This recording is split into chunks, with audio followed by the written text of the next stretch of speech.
Okay, ठीक। सभी साधकों को प्रणाम। आज का दिन हम सबके लिए महत्वपूर्ण दिवस है। ज़्यादा समय ना लेते हुए सीधा अब हम जो है अपनी जो आज की चर्चा का विषय है उस पे चलते हैं। अम,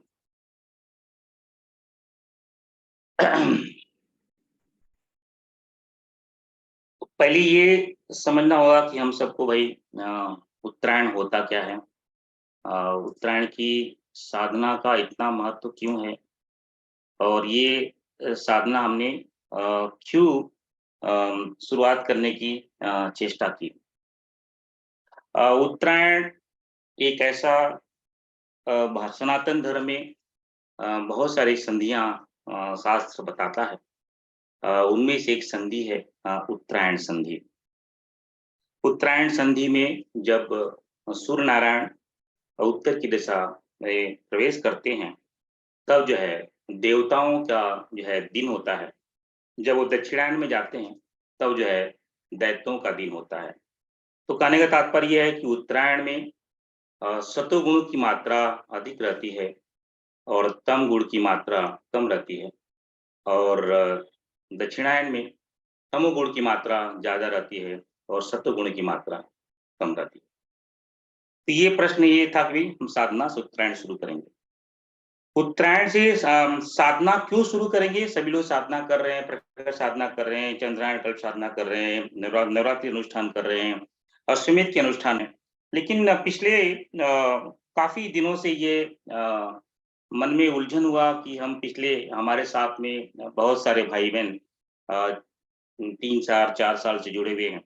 लेकिन जो चेष्टा थी, जो गुरुदेव का विचार था गायत्री महाविज्ञान, मैं क्या हूँ, के तत्व को समझें और उसको लेकर के आगे बढ़ें।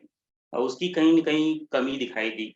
साथ में ये भी कमी दिखाई दी कि साधक जो है प्रकट साधना में, कल्प साधना में, नवरात्रि अनुष्ठान में साधना तो करते हैं लेकिन बाकी समय जो है उनकी साधना की निरंतरता नहीं रहती।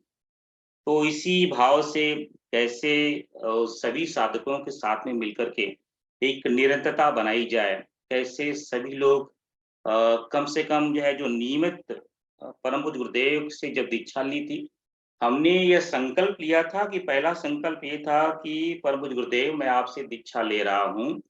मैं अपनी इच्छा ये दे रहा हूँ कि कम से कम मैं 3 माला नित्य करूँगा। ये पहली दीक्षा की शर्त जो है परम पूज्य गुरुदेव को हमने दी। दूसरा शर्त ये बताया कि जो नवरात्रि अनुष्ठान होगी, उसको मैं पूर्ण रूप से पालन करूँगा। तो गुरुदेव ने वैसे 4 नवरात्रियाँ लेकिन गुरुदेव ने 2 नवरात्रि और जो है नित्य 3 माला की शर्त रखी थी। ये समझ में आया कि ये हम पूरा नहीं कर पा रहे हैं। क्या कारण है उसका तो पता नहीं लेकिन ये जो गुरुदेव के साथ में जो हमारा संबंध जुड़ा था, संबंध जोड़ने की 2 शर्तें हैं। एक जो है नित्य कर्म किया जाए। अगर नित्य कर्म ही नहीं करेंगे और फिर कैसे संबंध हमारा रहेगा? एक संबंध का एक रिलेशनशिप का कि गिव एंड टेक है कि ये मैं करूँगा और उसके पीछे मैं दीक्षा ले रहा हूँ। दीक्षा की जो शर्तें हैं उसको मुझे मंज़ूर है और मैं उसको पूरा पालन करूँगा। ये शर्त जो है अगर हम नहीं पालन करते हैं, तो गुरु और शिष्य के संबंध में दरार आ जाती है। कैसे गुरुदेव हमारी रक्षा करें? बहुत सारे भाई-बहन आते हैं, बताते हैं कि गुरुदेव हमारा सहायता करते हैं या नहीं करते हैं, समझ में नहीं आता है। लेकिन जो गुरुदेव ने शर्तें बताई हैं, उसका हम पालन करते हैं कि नहीं करते हैं, उसका विचार करना अति आवश्यक है। जैसे भी एक घर में प्रतिदिन जो है कोई रहता है, तो झाड़ू-पोछा लगाना अति आवश्यक है। शरीर में सुबह उठने प्रातः उठने के पश्चात जो है स्नान करना, ब्रश करना, नित्य कर्म अति आवश्यक है। वैसे ही गुरु के प्रति समर्पण होने के लिए गुरु हमारी रक्षा करें, गुरु के आवरण जो औरा है, हमारे चारों तरफ बना रहे, उसके लिए दीक्षा की जो शर्तें हैं, पूर्ण रूप से करना चाहिए। अब तो ये बेसिक नित्य कर्म है जैसे कि दीक्षा में वे 3 माला की एक बेसिक कर्म हो गया। जैसे हम ब्रश करते हैं, स्नान करते हैं, ये नित्य कर्म है। इसको नहीं करेंगे तो नुकसान है और करेंगे तो शरीर स्वस्थ रहेगा। वैसे ही अगर जो है 3 माला करेंगे तो जो है आपका जो है गुरुदेव और हमारा जो शिष्य और गुरु का जो है संबंध बना रहेगा, नहीं करेंगे तो नुकसान होगा। ये बातें सही ढंग से हमें समझ लेना चाहिए कि जो गुरुदेव की शर्तें हैं या दीक्षा की शर्तें हैं, उसको पूर्ण रूप से पालन करना चाहिए। अगर ये 3 नित्य कर्म 3 से ज़्यादा करेंगे तो ज़्यादा बेटर है, क्योंकि उसके बाद में जो है आपका आत्म परिष्कार शुरू होता है। इसी को ध्यान में रखते हुए विचार आया, शांति कुंज से वार्तालाप हुई और जो है वहाँ से आशीर्वाद पत्र आया। उस आशीर्वाद पत्र के से ही हम सब जो है अ, इस साधना की शुरुआत अ, करेंगे। अम,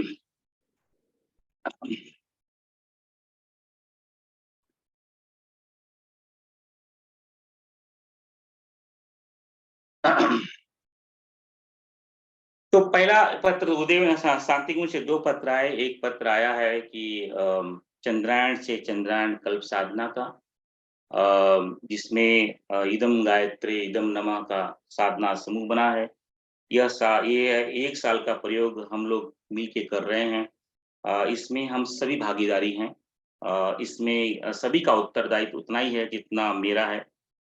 उस उत्तरदायित्व को हम सही रूप से निभा पाएँ, यही गुरु सत्ता के चरणों में प्रार्थना रहेगी। दूसरा एक पत्र आया है, प्रखर साधना जो है वसंत पंचमी से शुरू हो रही है। उसका भी आशीर्वाद पत्र आया है। वसंत पंचमी से जो शुरू होनी साधना है, उसका जो है उसका फॉर्म वगैरह जो है अगले मंडे को भेज देंगे। ये दोनों अलग-अलग प्रक्रिया हैं। चंद्रायण से चंद्रायण की साधना में प्रकट साधना, नवरात्रि साधना, कल्प साधना और जो भी दिनचर्या बताई जाएगी, उन सभी का पालन करना होगा और उसके साथ भी जुड़ेंगे। और जो सिर्फ़ प्रकट साधना करना चाहते हैं, उसके लिए जो है प्रकट साधना का अलग से एक फॉर्म आया, उसका जो है वो भरा जाएगा। उसमें सिर्फ़ जो है उसके लिए आशीर्वाद पत्र। 3 आशीर्वाद पत्र के माध्यम से गुरु सत्ता, ऋषि सत्ता को प्रणाम करते हैं, शांति कुंज तीर्थ क्षेत्र को प्रणाम करते हैं, माता जी को प्रणाम करते हैं, गुरुदेव जी को प्रणाम करते हैं। वहाँ पे जो कण-कण में व्यास ऋषि चेतना को प्रणाम करते हैं और इसी भावना के साथ में आगे की दिनचर्या आगे का जो आज भाग है उसको शुरू करते हैं। साधना कम्युनिटी समूह जब हमने शुरू किया था तो विचार थे पहले एक भी गुरु बनाया जाए, ज्ञान संगम।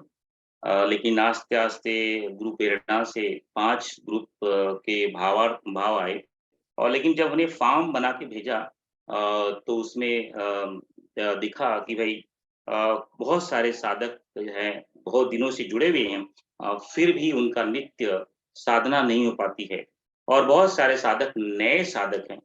तो जो पहले साधना ग्रुप था उसका नाम बदल करके प्रज्ञा साधक कर दिया गया और जो है उसमें हर एक साधना ग्रुप की अलग-अलग शर्तें हैं और ये शर्तें अनिवार्य हैं। कोई भी यह प्रश्न ना करे या वो मैसेज ना करे कि मुझे ज्ञान संगम ग्रुप में जोड़ दीजिए, मुझे मैं क्या हूँ ग्रुप में जोड़ दीजिए, मुझे महाविज्ञान ग्रुप में जोड़ दीजिए। जो शर्तें रखी गई हैं, उसी शर्तों के अनुसार से सभी साधकों को ग्रुप में जोड़ा गया है। जैसे मैंने बताया कि प्रज्ञा साधक का ये रूपरेखा बनी कि जो प्रतिदिन 3 माला करते हैं और कम से कम 2 नवरात्रि करते हैं, ऐसे साधकों को प्रज्ञा साधक रूप में रखा गया है। जो प्रखर साधक है, जो 3 माला करते हैं, प्रतिदिन 15 मिनट का स्वाध्याय करते हैं, प्रतिदिन 30 मिनट का ध्यान करते हैं और साल में 2 नवरात्रि कम से कम करते हैं और 1 चंद्रायण कल्प साधना और एक प्रकट साधना किए हैं, उन्हें प्रकट साधना ग्रुप में रखा जाएगा। जो है दूसरा महाविज्ञान ग्रुप में प्रतिदिन 60 माला जप, 60 मिनट का स्वाध्याय, 60 मिनट का ध्यान, कम से कम 3 प्रकट साधना और चंद्रायण कल्प साधना किए हैं और जो है गायत्री महाविज्ञान का स्वाध्याय किया है और गायत्री महाविज्ञान के जिज्ञासु हैं, ऐसे साधकों को महाविज्ञान के रूप में। तो महाविज्ञान और मैं क्या हूँ की शर्तें जो पहली 4 शर्तें सेम हैं। सिर्फ़ जो है जो आगे का एक्सटेंशन है वो जो है बदल जाता है, उसमें सिर्फ़ जो है मैं क्या हूँ में मैं क्या हूँ के जिज्ञासु हूँ, मैं क्या हूँ का स्वाध्याय किए हैं और ज्ञान संगम स्वरूप में सभी जितने भी ग्रुप हैं, उन सभी का समन्वय है। ऐसा समझ लीजिए कि ये मास्टरपीस है, इसके अंदर सभी साधनाएँ आ जाती हैं। तो 6 ग्रुप बने। पहला साधक ग्रुप, जो नए साधक हैं, नियमित साधना नहीं कर पाते हैं, उन सभी साधकों के लिए जो है साधक ग्रुप। दूसरा, जो नियमित साधना कर पाते हैं, 3 माला कर पाते हैं, उनके लिए प्रज्ञा साधक ग्रुप। तीसरा है जो जो है 3 माला करते हैं, नवरात्रि अनुष्ठान करते हैं, स्वाध्याय करते हैं, ध्यान करते हैं, एक प्रखर साधना और प्रज्ञा जो है चंद्रायण कल्प साधना की हैं, उनके प्रखर साधना ग्रुप। महाविज्ञान की शर्तें थोड़ी-सी कठिन है। कम से कम 3 घंटे का साधना और उपासना, 3 से कम 3 प्रकार साधना और चंद्रायण कल्प साधना और गायत्री महाविज्ञान का स्वाध्याय। इस तरह से जो है ग्रुप कम्युनिटी बनी है और इस ग्रुप का नाम है इदं गायत्रे इदं नमः। ये कोई शब्द नहीं है, ये वेद का उद्घोष है। वेद भगवान की वाणी है। अगर इसको हम आत्मसात कर पाए तो हमारा जीवन सफल हो जाएगा। पिछले 10 सालों से एक ही शब्द पे हमने जो है उद्घोष पे, मंत्र पे आप बोलो, पूरा फ़ोकस किया, तस्मै श्री गुरुवे नमः पे, और जो है उसका प्रतिफल आज सामने दिख रहा है। उसी तरह से एक उद्घोष फिर से हमने पिछले 3 सालों से संकल्प करके उसको अपने अंदर धारण करने की चेष्टा की है। इदं गायत्रे इदं नमः, और उसी का आगे उद्घोष हम करेंगे, तस्मै श्री गुरुवे नमः और इदं गायत्रे इदं नमः। कोई ये शब्द नहीं है। जब हम ये मंत्र, ये शब्द बोला जाए, पूरे रोम-रोम जो है रोमांचित होना चाहिए, शरीर में कंपन हो जाना चाहिए, मेरुदंड में सुषुम्ना का हलचल हो जाना चाहिए। इस तरह से इस संकल्प को जो है, इस शब्द को बार-बार मनन, चिंतन और ध्यान में लगा करके ही लिखा जाए। सिर्फ ये शब्द नहीं है कि बहुत सारे भाई-बहन देखते हूँ भाई नमस्कार कर देते हैं, सच में श्री गुरुवे नमः कर देते हैं। लेकिन क्रिया तो होती है, लेकिन उसके अंदर प्राण नहीं होता है, उसमें श्रद्धा नहीं होती है, उसमें भावना नहीं होती है। गायत्री मंत्र तो सर्वोपरि मंत्र है, उसमें तो प्राण है, चेतना है, सब कुछ है। लेकिन मेरा प्राण अगर जब तक उसमें नहीं लगेगा, उस मंत्र का फल नहीं आएगा। तो जो है ये तस्मै श्री गुरुवे नमः या इदं गायत्रे इदं नमः, यह मंत्र उत्कृष्ट मंत्र है। इसमें प्राण है, इसमें पूरे ब्रह्मांड की चेतना समाई हुई है। लेकिन जब हमारी चेतना और हमारी श्रद्धा और भावना इन मंत्रों के साथ में एकाकार होगी, तभी ही हमारे लिए ये फलीकृत होगी। तो इसलिए बहुत सोच समझ के इस पूरी कम्युनिटी का जो नाम रखा गया, हमने रखा इदं गायत्रे इदं नमः। यानी जो कुछ है वो गायत्री है और उसी को ही समर्पण है। यानी साधना, साध्य और साधक तीनों ही गायत्री है। जब तीनों ही गायत्री हैं तो दोनों में कोई फर्क नहीं है, तो जो है हमें चिंता करने की क्या आवश्यकता है। तो इसी भावना के साथ में हम निरंतर चिंतन करेंगे। मैं साधक, मैं ही गायत्री हूँ। जो साधना कर रहा हूँ वो भी गायत्री है, जो टूल है वो भी गायत्री है, और जो साध्य है वो भी गायत्री है। साधक, साधना और साध्य। साध्य, साधक, साधना और जो है ये तीनों एक दूसरे से लगे हुए हैं। इसी भावना के साथ में आप जो है इस मंत्र का आप चिंतन मनन कीजिए, ये बहुत फलित होगा, बहुत लाभदायी होगा। तो इसी भावना के साथ में 6 ग्रुप बने। अब जो है परम पूज्य गुरुदेव को हमने बहुत बार सुना है, परम पूज्य गुरुदेव को बहुत बार हमने पढ़ा है, परम पूज्य गुरुदेव की बहुत सारी पुस्तकें हमने पढ़ी हैं। लेकिन अगर ध्यान से देखेंगे, हमारी वसीयत और विरासत में बड़े डंके की चोट पे परम पूज्य गुरुदेव कहते हैं कि 3 ही अंग हैं आध्यात्मिक पथ की यात्रा में। एक है उपासना, एक है साधना, एक है आराधना। और इनमें से सबसे जो महत्वपूर्ण अंग है वो साधना ही है, क्योंकि उपासना यानी इष्ट देव का मनन करना, उसके समीप बैठना, उसके गुणों को आत्मसात करना। जब हमारा इष्ट मिल गया, माता भगवती मिल गई, महाकाल मिल गए, उनके गुणों को आत्मसात करने के लिए हमने उपासना करना शुरू किया। उपासना करने के पश्चात में उन्हें अपने अंदर आत्मसात करना पड़ेगा, और आत्मसात करने के लिए साधना करनी पड़ेगी। परम पूज्य गुरुदेव ने ये हमारी वसीयत विरासत में आप उसको पढ़ेंगे बड़े डंके की चोट पे कहते हैं कि उपासना, साधना और आराधना तीनों महत्वपूर्ण अंग है, लेकिन सबसे महत्वपूर्ण अंग है साधना। अगर हम साधना नहीं करेंगे, इष्ट देव का लक्ष्य टूट जाएगा और आराधना नहीं हो पाएगी। आराधना सिर्फ जो है अहंकार को भरने का नाम मात्र रह जाएगा। जो आजकल हम बहुत सारे भाई और बहन देख रहे हैं कि साधना की कमी की वजह से हम जो है आराधना तो करते हैं, सेवा आराधना यानी सेवा, विश्व कल्याण के लिए सेवा, लेकिन उसके अंदर अहम दिखने लगता है, तो सेवा भाव असेवा बन जाती है और हमें नीचे की तरफ ले जाती है। तो पहले अपना परिष्कार ही संसार की सबसे बड़ी सेवा है। गुरुदेव के सूत्र को आत्मसात करना है और गुरुदेव की वाणी को फिर से एक बार आप जाकर के हमारी वसीयत और विरासत को आत्मसात करेंगे। उसका एक ही निचोड़ निकलता है कि साधना ही सर्वोपरि है। साधना में ही 3 भाग बताए हैं। साधना में सिर्फ साधना अकेले नहीं है, साधना में जप है, ध्यान है, स्वाध्याय है। बहुत सारे भाई-बहन जप कर लेते हैं, ध्यान नहीं करते हैं, स्वाध्याय नहीं करते हैं, तो क्या होता है कि मन जो है चंचल रहता है, जप में ध्यान लगेगा ही नहीं। क्योंकि जप को अंकुश लगाने के लिए स्वाध्याय ज़रूरी है।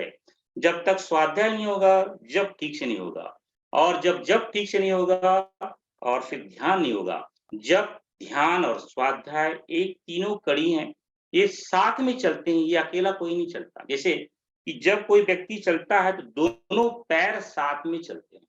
वो अकेला नहीं चलता, दोनों पैर कदम ताल मिला करके चलेंगे तो हम आगे बढ़ पाएँगे। वैसे ही साधना में तीनों अंग अनिवार्य हैं, जप, ध्यान और स्वाध्याय। हम जप करें, ध्यान और स्वाध्याय नहीं करें, उसका अर्थ जो है कहीं कभी-कभी अनर्थ में बदल सकता है। हम स्वाध्याय करें, जप और ध्यान ना करें, तो कभी-कभी स्वाध्याय का जो आउटपुट आता है, अनर्थ कर देता है। हम ध्यान करें, जप और स्वाध्याय ना करें, तो कभी-कभी ध्यान में जो ऊर्जा मिलती है, वो कभी-कभी अनर्थ पैदा कर सकता है। इसलिए ये तीनों के साथ में हमें आगे बढ़ना है, तीनों को आत्मसात करना है, क्योंकि जप जो है मन को जो है चंचल होने से रोकेगा। बुद्धि जो है उसको मन पे अंकुश लगाएगा और जो ध्यान है चित्त को शुद्ध करेगा। तो ये जो 3 हमारे जो बड़े सूक्ष्म शरीर के जो भाग हैं, मन, बुद्धि और चित्त, इन तीनों साथ में काम करते हैं। अगर सिर्फ मन को ही हमने परिष्कृत किया, तो बुद्धि पे इसका अंकुश नहीं रहेगा, तो मन कहीं भी उछाल कर देता है, कहीं भी जा सकता है। वही अगर मन यानी मन का सीधा संबंध जप से है, मन और जप साथ में चलते हैं, बुद्धि और स्वाध्याय साथ में चलते हैं, ध्यान और चित्त साथ में चलते हैं। हम सिर्फ जप और स्वाध्याय करें, तो क्या होगा? चित्त में जो बरसों के संस्कार हैं, जब वो उछाल लेंगे, तो क्या होगा? जप और स्वाध्याय डगमगा जाएगा। इसलिए उस पे अंकुश लगाने के लिए, उसको मलहम लगाने के लिए ध्यान अति आवश्यक है। यानी मन, बुद्धि, चित्त, अहंकार को अपने संयम में लाने के लिए, एकाग्र करने के लिए, सात्विक गुणों के लिए और आध्यात्मिक पथ पर अग्रसर होने के लिए ये तीनों अनिवार्य अंग हैं। क्या है? जप, स्वाध्याय और ध्यान। बहुत सारे साधक मिलते हैं, कहते हैं कि हमने गायत्री महाविज्ञान का 30 बार स्वाध्याय किया है। ठीक है, 30 बार स्वाध्याय किया है। आत्मसात कैसे किया आपने? मैं क्या हूँ का 50 बार है, नित्य डेली पढ़ता हूँ, बहुत अच्छी बात है। लेकिन आत्मसात कैसे हुआ? मैं क्या हूँ की साधन गुरुदेव ने मैं क्या हूँ में ध्यान बताया, उसको कभी किया है क्या? स्वाध्याय करने के लिए ध्यान और जप अति आवश्यक है। और जप करने के लिए स्वाध्याय और ध्यान अति आवश्यक है। ध्यान के लिए जप और स्वाध्याय अति आवश्यक है। तीनों में से किसी एक को निकाल दो, अनर्थ हो जाएगा, लाभ नहीं मिलेगा, उल्टा नुकसान कर देगा। इसलिए ये तीनों को साथ में लेके चलना है, क्योंकि आप देखोगे मन, बुद्धि और चित्त, सहंकार, अहंकार साथ में चलते हैं। चित्त जहाँ भी गड़ कुछ भी चाहेगा, अगर ध्यान नहीं करते रहेंगे, चित्त में जो है संस्कार जो है उठते रहेंगे और बुद्धि को अपनी जगह डाइवर्ट करते रहेंगे, मन को चंचल बनाते रहेंगे, तो जप और स्वाध्याय का कोई आउटपुट नहीं आएगा। ये ध्यान में रखने की बात है। नियमित रूप से जप, ध्यान और स्वाध्याय अति आवश्यक है। अति आवश्यक है नियमित रूप से क्यों? क्या नियमित रूप से आप कभी ये बोलते हो कि नियमित रूप से मैं भोजन क्यों करूं? मैं ब्रेकफास्ट क्यों करूं? मैं लंच क्यों करूं? नियमित रूप से मैं स्नान क्यों करूं? ब्रश क्यों करूं? नियमित रूप से मैं सोऊं क्यों? जैसे ये स्थूल शरीर के कुछ नियम हैं, वैसे ही सूक्ष्म शरीर के भी नियम हैं।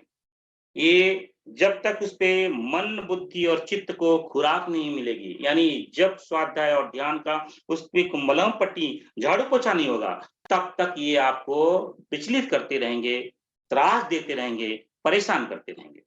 तो ये नियम हमें बनाना चाहिए कि अगर जप नहीं हुआ, तो हम जो है उस दिन का चाय, कॉफ़ी, नाश्ता नहीं करेंगे।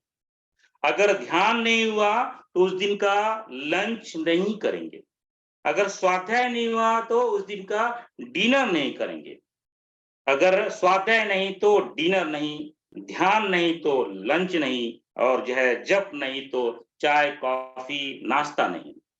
ये इस तरह के ये स्थूल शरीर के लिए 3 जिस तरह से हमारे आहार देते हैं, क्या देते हैं? हम सुबह नाश्ता करते हैं, दोपहर का लंच करते हैं और शाम को जो है भोजन करते हैं। तो ये 3 जो है हम 3 समय खुराक अपने शरीर को, स्थूल शरीर को देते हैं। वैसे ही सूक्ष्म शरीर को जप, स्वाध्याय और ध्यान नहीं देंगे तो अस्वस्थ होगा, बीमार रहेगा, उसको ब्लड प्रेशर हो जाएगा, उसको डायबिटिक हो जाएगी, उसको जो है नाना प्रकार के रोग पकड़ लेंगे। तो जो है जब जो है आपका सूक्ष्म शरीर, हमारा सूक्ष्म शरीर ही स्वस्थ नहीं रहेगा, तो कभी भी चैन से बैठने नहीं देगा। जैसे स्थूल शरीर में कोई भी बीमारी हो हमें चैन से बैठने नहीं देता है, वैसे ही सूक्ष्म शरीर में अगर जो है मन, बुद्धि, चित्त, अहंकार को सही डायरेक्शन, सही निर्मलता, उसको सही दिशा ना मिले, उसमें जप और स्वाध्याय और ध्यान का अंकुश नहीं रहेगा, तो जो है वो है अस्वस्थ ही रहेगा, बीमार ही रहेगा। और बीमार व्यक्ति, अस्वस्थ व्यक्ति कुछ काम नहीं कर सकता। वैसे ही जो है बीमार सूक्ष्म शरीर कुछ भी काम ढंग से नहीं कर पाएगा। तो ये तिकड़ी है जीवन में, हमें उतारना ही होगा। नहीं उतारेंगे तो नाना प्रकार के रोग जो है हमेशा आते रहेंगे, हम कुछ भी नहीं कर पाएँगे। काम, क्रोध ये जो है हमेशा जलाते रहेंगे, राग और द्वेष में हमेशा लिप्त होते रहेंगे। इसलिए आज से संकल्प हम सभी को लेना है, जप, स्वाध्याय, ध्यान हमें करना ही करना है। अगर जप नहीं हुआ तो उस दिन की चाय, कॉफ़ी, नाश्ता नहीं होगा। अगर जो है ध्यान नहीं किया है तो उस दिन का जो है दोपहर का भोजन नहीं होगा, और अगर जो है हमने स्वाध्याय नहीं किया है तो उस दिन की रात्रि का भोजन नहीं होगा। ये नियम आज से सभी साधकों को अपने अंदर लागू करना है। जिस तरह से 3 समय का हम भोजन शरीर को देते हैं, वैसे ही जप, स्वाध्याय और ध्यान अपने आप को, सूक्ष्म शरीर को स्वस्थ बनाने के लिए अति आवश्यक रूप से देना अनिवार्य है। इसी शर्त के अनुसार जो है हम आगे बढ़ेंगे। यही उत्तरायण का सबसे बड़ा और पहला संकल्प। आज से जप, स्वाध्याय और ध्यान हमारे जीवन का अंग है। अब ये नियमित रूप से करना है, और उसमें फिर समय जो है निर्धारित करना है। जो है एक नियमित समय, जिस तरह से दोपहर का हो जाता है भोजन, तो भोजन के लिए कैसे हम तड़फड़ा उठते हैं और जो है 10 मिनट निकाल करके जो है हम जो है भोजन करते हैं। वैसे ही अनिवार्य रूप से सभी साधकों को कम से कम 10 मिनट का जप, 10 मिनट का स्वाध्याय, 10 मिनट का ध्यान, या जो भी कम से कम, ये कम शर्तें हैं, और ये शर्तें हमें 60 मिनट तक ले जानी है। इस तरह से हमें मार्च करना है। अब जो है जो भाइयों बहनों ने बहुत सारे 680 लोगों ने फॉर्म भरा है। 680 लोगों में से हमने जो है गिनती की, उसमें से जो नियमित साधना नहीं करते हैं, नए साधक हैं, उसमें से 106 साधक आए। जो प्रज्ञा साधक हैं, जो 3 माला करते हैं, 2 नवरात्रि किए हैं, 281। जो प्रखर साधक हैं, जो नियमित जप, स्वाध्याय, ध्यान तीनों करते हैं, ऐसे 182 साधक का वहाँ मिला। गायत्री महाविज्ञान के साधक की जो शर्तें हैं, उसमें से सिर्फ एक साधक मिला जो है गायत्री महाविज्ञान के साधना के शर्तों को लागू करता है। मैं क्या हूँ, कोई भी ऐसा साधक नहीं मिला जो मैं क्या हूँ की शर्तों को जो है ये लागू होता है। और ज्ञान संगम के लिए 8 साधक जो है निकल के आए।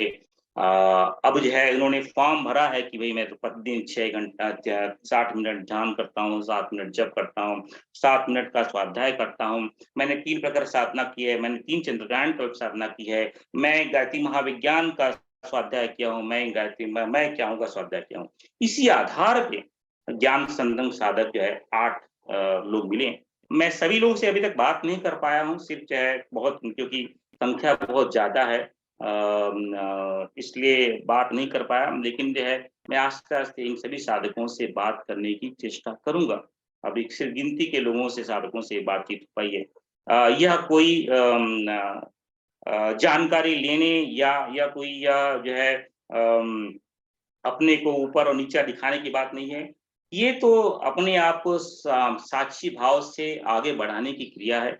अपने आप से जो है सत्य व आचा से होकर के हमें परिष्कृत करना है, तो अपने जो है उस भाग में बढ़ना है। तो इस तरह की शर्तें रखी थी और जो है जो एक संख्या निकल के आई, भई जो है जो बहुत सारे साधक जो जप करते हैं, उनकी संख्या 528 रही। लेकिन वो जप करते हैं तो स्वाध्याय करते हैं, कोई-कोई स्वाध्याय नहीं करता है, ध्यान नहीं करता है। इस तरह से जो है इस तरह का पूरा ढाँचा बना और शर्तों के अनुसार जो है इस तरह के नाम निकल के क्या है इन साधकों को इन ग्रुप में डाला जाए। लेकिन मैं थोड़ा अलग ढंग से सोचता हूँ उसी सोच के से मैं आगे बढ़ूँगा उसकी न प्रस्तावना आपके सामने रखूँगा। फिर देखते हैं कि जिस तरह से प्रभु की इच्छा, गुरुदेव की इच्छा और आपकी इच्छा, क्योंकि तीनों इच्छाएँ इम्पोर्टेंट है। ईश्वर इच्छा जो भी है, ईश्वर इच्छा है इसलिए हम यहाँ बैठे हैं। गुरु इच्छा है इसलिए हम यहाँ बैठे हैं। वेद की इच्छा है, शास्त्र की इच्छा है इसलिए हम यहाँ बैठे हैं। तीनों इच्छाएँ तो हो गई हैं। एक तो इच्छा ईश्वर की इच्छा है, एक तो गुरु की इच्छा है, एक शास्त्र की इच्छा है। तीनों इच्छाएँ तो उन्होंने आशीर्वाद दे दिया है। अब एक अपनी इच्छा है, अपना आशीर्वाद हम दे पाते हैं कि नहीं? अगर ये हो पाएगा तो ही हम आगे बढ़ पाएँगे। नहीं तो जो है ईश्वर की इच्छा, गुरु की इच्छा, शास्त्र की इच्छा व्यर्थ चली जाएगी, वेस्ट हो जाएगी। क्योंकि इनका इच्छा बहुत महत्वपूर्ण है, लेकिन जब तक हम नहीं उसमें जुड़ेंगे, हम अपने आप को नहीं लगाएँगे, ये सब जो है गुरु शास्त्र और जो है ईश्वर कोई भी की इच्छा काम नहीं कर पाएगी, क्योंकि चलना तो हमें ही पड़ेगा। तो आइए देखते हैं कि प्रत्येक ग्रुप की विशेषता क्या है। हम 2 विशेष ग्रुप देख लेते हैं, साधक ग्रुप और प्रज्ञा साधक ग्रुप। इन दोनों ग्रुपों में हमने कुछ रूपरेखा बनाई है। किस तरह के जो है हम चर्चा करेंगे, किस तरह का भाव बनाएँगे। तो इन दोनों ग्रुप में जप बहुत सारे साधकों को जप ही क्या होता है, वो ही पता नहीं। जप क्या है? जप क्यों और कैसे किया जाता है? निमित्त जप का विज्ञान क्या है? जप के अलग-अलग लाभ लोगों को क्यों दिखाई देते हैं? किसी को लाभ होता है, किसी को लाभ नहीं होता है।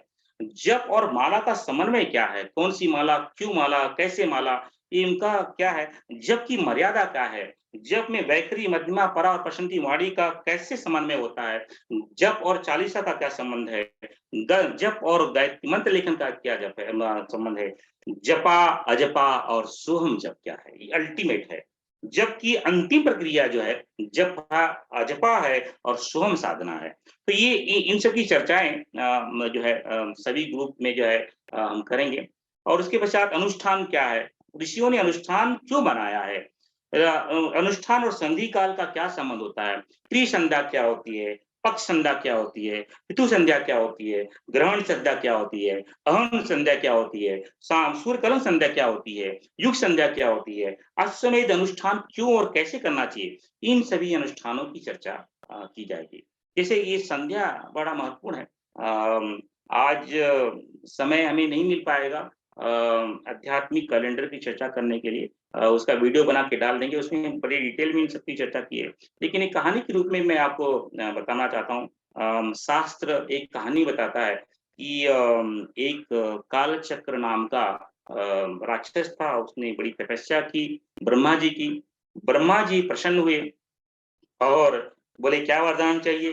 राक्षस ने पूछा बोला आप वरदान देने के पहले मुझे वचन दीजिए, जब जो भी मैं माँगूँगा उसको आप देंगे। जो भी मैं वरदान माँगूँगा मैं उसको आप देंगे। ब्रह्मा जी बोले ठीक है, मैं वचन देता हूँ। अब जो है हुआ ये, अब जो है जो कालचक्र राक्षस ने बोला कि मैं हमेशा जब भी चाहूँ मैं ब्रह्मांड को पूरे आपका जहाँ तक क्षेत्र है, उस क्षेत्र को अपने शरीर में विच्छ कर जाऊँ यानी ग्रहण कर लूँ, इस तरह का वरदान मुझे दीजिए। अब जो है ब्रह्मा जी तो असमंजस में पड़ के कैसे दे सकता हूँ वरदान? एक तरफ तो उसको वचन दे दिया है और ये वरदान बड़ा कठिन है मतलब कि अगर ये वरदान दीजिए तो कभी भी हम सभी को खा जाएगा। तो जो है लेकिन ब्रह्मा जी ने कहा ठीक है, अब वचन दिया है तो पालन तो करना पड़ेगा।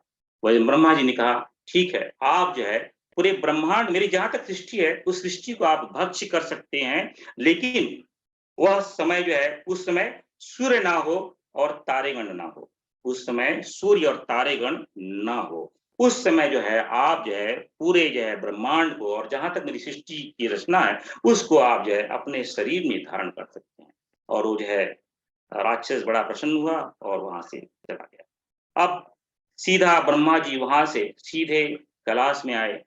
कैलाश में भगवान शिव के सामने कहा महादेव आप ध्यान को तोड़िए, इस तरह की संकट की स्थिति आई हुई है, अब इससे बचाने का काम जो है आपके ऊपर ही है। जो है इस सब से भगवान शिव का संकल्प रहा है कि जब भी सूर्यास्त होता है और जो है तारेगण निकलते हैं, वो नृत्य करते हैं। इतने और वो जो है भगवान जब शिव तांडव करते हैं, तो ब्रह्मांड पूरे हिलने लगता है। तो ये एक तरफ जो है संध्या काल में जो है नृत्य क्रम चलता है, भगवान शिव का तांडव करते हैं। एक जो है सतगुण है और इस सतगुण के कारण जो है, वो जो राक्षस है, वो जो है उस ब्रह्मांड को निगल नहीं, लेकिन उसकी शक्ति बड़ी प्रबल होती है। आप देखिए, भगवान शिव हमारे लिए तांडव करते हैं यानी शतगुण है और जो है राक्षस जो है तमोगुण खाने की चेष्टा करता है, यानी संधि काल में दोनों गुणों की प्रबलता होती है। तो साधक को ये चाहिए कि जब भी संधि काल आए, भगवान शिव के तांडव के भगवान शिव के डमरू के उसके ताल को सुने, उस ताल को पकड़े और उसको आगे बढ़े। तब तो ये सात्विक है, नहीं तो क्या होगा, जो काल चक्र का जो काल ग्रह है, राक्षस है, वो संधि काल में खा जाएगा आपको। वही हुआ जो है अभी बीच में पिछले 3 साल से जो है सूर्य कलम की संधि चल रही थी, उसने सभी लोगों को कितने लोगों को खा गया। पूरे जो है वर्ल्ड को खाने की चेष्टा कर ली उसने, क्योंकि संधि काल चल रही है। तो संधि काल बड़ा महत्वपूर्ण होता है।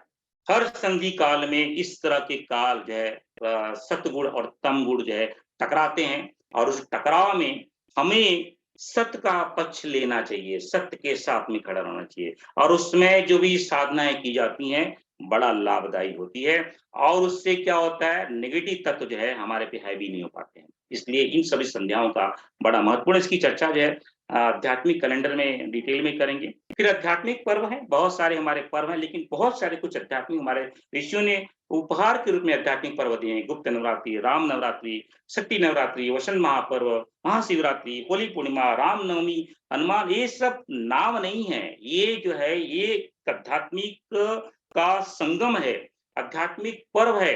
ये त्योहार नहीं है, हर्षोल्लास का दिवस नहीं होता है। इसके अंदर जो है सतगुण की मात्रा इतनी अधिक होती है, अगर कोई साधक उस समय अपनी साधना को प्रकट करता है, अनंत लाभ का भागीदारी बनता है। उसमें से और सारे आध्यात्मिक पर्व हैं कि सर्प तमस्या है, दशहरा है, दीपावली है, दिवाली है, सूर्य षष्ठी है, गीता जयंती है, चतुर्मास है, चतुर्मास में वेद पूजन किया जाता है और कुछ जो है ऐसे-ऐसे जो ऋषि पैदा हुए हैं, जिनके वजह से हमारा अस्तित्व है, हम खड़े हैं, वो भगवान वेद व्यास, भगवान शंकराचार्य, कबीरदास जी, स्वामी रामदास जी, परम गुरुदेव और नंदिनी माता जी। तो ये चेष्टा रहेगी अगले 1 साल में इन आध्यात्मिक पर्व में जो ये भगवान स्वरूप जो है हमारे जीवन में आए हैं शिव स्वरूप जो जीवन में आए हैं, इसलिए कम से कम 2 भगवान शिव या जो है शंकराचार्य या भगवान वेद व्यास इनकी 2 की जीवनी की चर्चा अवश्य इस उत्तरायण काल में करेंगे।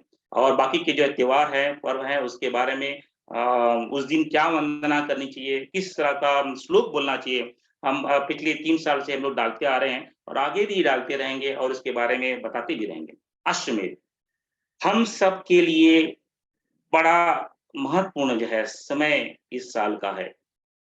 इस धरा पे अश्वमेध होने वाला है और हमारे जन्म के समय हम उस समय अवेलेबल हैं, बाद में अवेलेबल होंगे जब दूसरा अश्वमेध होगा, हम होंगे या नहीं होंगे, या संधि मिलेगी कि नहीं मिलेगी ये कहना मुश्किल है। तो ये अश्वमेध का जो अनुष्ठान का जो पर्व है, जो वेद में जो सबसे बड़ा अनुष्ठान बताया गया है, साकार रूप से जो सबसे बड़ा अनुष्ठान है, वह अश्ववेधिक अनुष्ठान है। और शांति कुंज परम पूज्य गुरुदेव और वंदनीय मुझे माता जी के आशीर्वाद से ये सौभाग्य हमारे जीवन में आया है। और अश्वमेध की उपासना करने के लिए, आराधना करने के लिए हमें जो संधि मिली है, इसे छोड़ना नहीं है। इसलिए अश्वमेध क्या है और प्रजापति क्या है, अश्वमेध की उपासना कैसे की जाती है, अश्वमेध और में सप्तऋषि का क्या संबंध है, अश्वमेध और राष्ट्र क्या है, अश्वमेध में जो आचार्य है, ब्रह्मा है, ऋत्विक है, होता है, उनका क्या संबंध है, अश्वमेध के मंडप में 33 देव कौन से होते हैं, अश्वमेध में ददांश विनायक चक्र क्या होता है, अश्वमेध के दीवद्वार की रूपरेखा कैसी होती है, अश्वमेध का दिक्पाल कौन है, अश्वमेध में यज्ञ कुंड कैसी होती हैं, अश्वमेध में तत्व वेदियां जो 5 तत्व हैं उनकी वेदियां क्यों बनाई जाती है, कैसे बनाई जाती है, अश्वमेध में जो देव वेदियां बनाई जाती हैं क्यों बनाई जाती हैं, अश्वमेध में शक्ति द्वीव चक्र बनाए जाते हैं, अश्वमेध का सविता मंडप बनाया जाता है, किसका उसका रूपरेखा होती है, और अश्वमेध और यजमान का क्या संबंध होता है, और अश्वमेध में कौन भाग ले सकता है। फिजिकली तो सभी लोग भाग लेते हैं, लेकिन सूक्ष्म रूप से, कारण रूप से कौन यजमान भाग ले पाता है, उसकी पूरी चर्चा जो है करेंगे। उसकी पूरी जो है जानकारी जितनी है हमारे पास में वो करेंगे। ये जो 4 टॉपिक हैं, ये जो है प्रज्ञा, और ये सभी लोगों के लिए, सभी ग्रुप के लिए इन पे चर्चा की जाएगी, और सभी को इसको लाभ लेने के लिए चेष्टा, इसके बारे में प्रश्नोत्तरी पूछी जाएगी ग्रुप में, आपको उसमें सहभागी करना पड़ेगा, उसके उत्तर देने पड़ेंगे। तो ये हो गई 2 ग्रुप। पहला ग्रुप था प्रज्ञा ग्रुप और साधक ग्रुप। तीसरा ग्रुप है प्रखर साधक ग्रुप। इसमें जो भी पिछले बताया गया, इसके अलावा स्वाध्याय और ध्यान पे धरा रखा गया है।